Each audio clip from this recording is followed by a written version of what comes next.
Welcome. In front of me is a Samsung Galaxy J4 Plus, and today I'll show you a couple more tweaks and tricks that you can do on this device. And starting off, we're going to begin with the password visibility. And what it will allow you to do is hide the first letter of, or the latest letter you pressed of the password. So as an example, I'm going to go into Play Store and for some reason have to sign in again, even though I basically prepared this. Let's wait for it. Yes.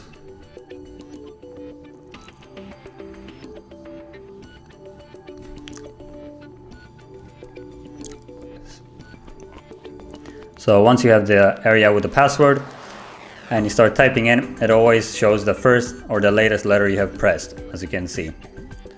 And you can disable that by going simply into the settings, then biometrics and security, and then navigate into other security settings, and right at the top you will see make password visible. Now if you disable this and go back into Play Store, now make sure that you close the app that you're trying to log in and let's say make it invisible.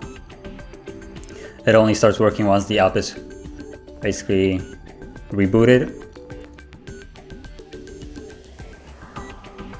Yeah, so let me just paste in the email again. There we go. And now if I were to type in a password, it will always appear as a dot. There is no visible letter at the beginning that you press. So it's a nice way to hide your password. Now moving on, we're going to go into the window pinning, and what it will allow you to do is basically pin a window. So if you're trying to, let's say, hand over your device to someone else so they can use it and you want them only to see a specific app and only that, you can basically pin the app. So let's go into the recent and let's say I want to pin the Play Store. I would hold the icon on the top and then you will see pin this app. When you tap on it, you get a message how to disable it, so you just tap on OK. And then, say if I try to leave this app, you can see to unpin this app, touch gives you unnecessarily a guide on how to remove it, but basically you can pin it, and then the only way to unpin it is when you hold the back and reset, get app unpinned, and now you can actually leave it. Okay, so moving on, we're gonna go into the reduce animations, and I think at the moment they're set to half speed.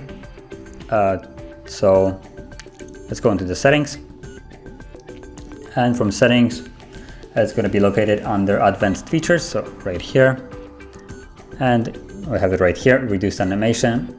Now by default it will be disabled, but you can enable it to reduce animations and we'll just subtly reduce them. There's also a little bit more drastic way of reducing them or removing them altogether through the developer options, and I'm actually going to show that now. I already have it enabled, but if you don't have developer options enabled, all you need to do is go into, I think it's software information, and then when you see the build number, tap on it 7 times. It will tell me that I'm already a developer, so I can't enable it. But once you tap it 7 times and you go back to the main page of settings, you will have it right at the bottom here.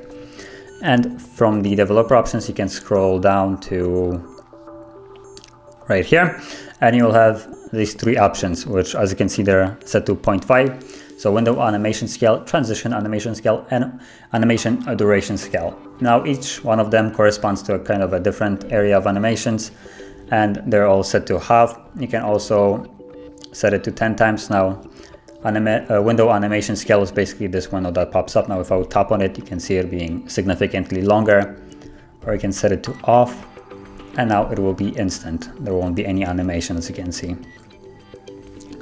Or you can also set it to half speed and it will be still better than what Samsung allows you to do, but yeah. So now basically all the animations are half speed. Now moving on, we're gonna go into the game launcher, which by default I think it's enabled, but I disabled it previously. So if yours is disabled too, you can always follow what I'm doing right now. So go into the settings itself and then advanced features again, trust right here, and you'll have game launcher.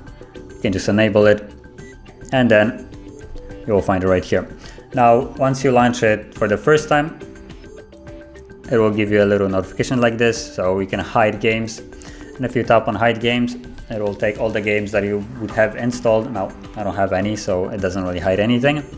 But for instance, if you would have any apps in the app drawer or on the home screen, it will completely remove them and they will be only accessible in the game launcher right here. Or you can also kind of change a little bit of settings for notifications and interruptions. So if you're playing a certain game, it will basically reject calls and stuff like that to basically make it a little bit more immersive experience. Okay, and moving on to the last thing that I want to show you is the split screen. And as the name states, it will allow you to have split screen, allow you to basically have two different apps. And I use it primarily when I'm watching, let's say, YouTube, because when you close YouTube, it will start playing. So you can simply see if I have it opened. Okay, so I do.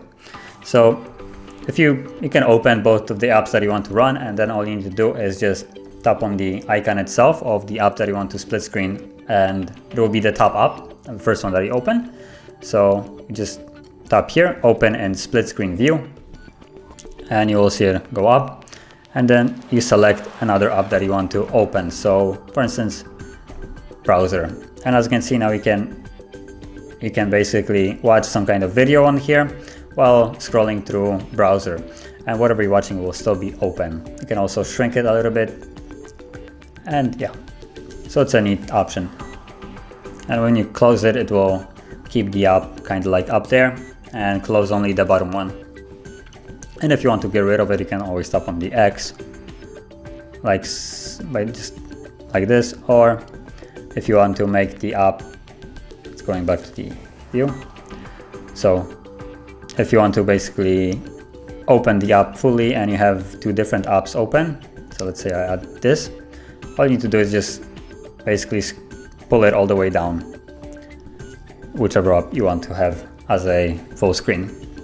So yeah, that would basically be it. And if you found this very helpful, don't forget to hit like, subscribe, and thanks for watching.